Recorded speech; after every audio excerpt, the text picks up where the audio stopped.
kondisi jalan Profesor Ali Asimi, simpang BPKP arah kantor gubernur.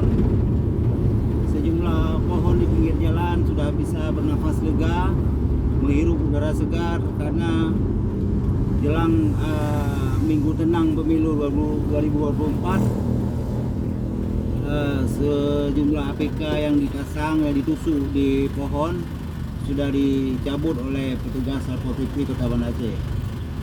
Ini sekarang kita berada di jalan simpang BPKP lampu merah.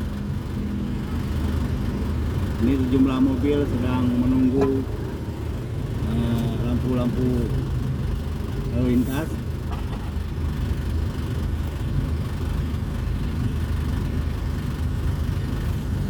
Hari ini hari Selasa tanggal 13, satu hari menjelang pemilihan.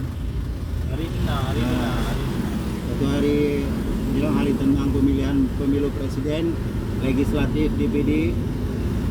Di kondisi jalan BPKP Kota Banda Aceh sudah mulai nampak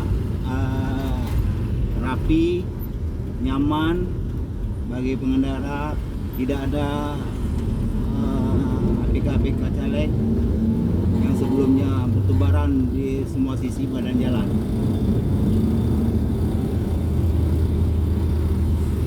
Himbauan kepada rekan-rekan masyarakat Aceh khususnya supaya kita untuk menggunakan hak pilih pada hari Rabu tanggal 14 sesuai dengan hati nurani Presiden dan Wakil Presiden.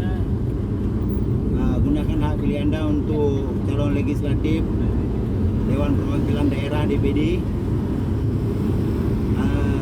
Gunakan hak pilih Anda sesuai dengan hati.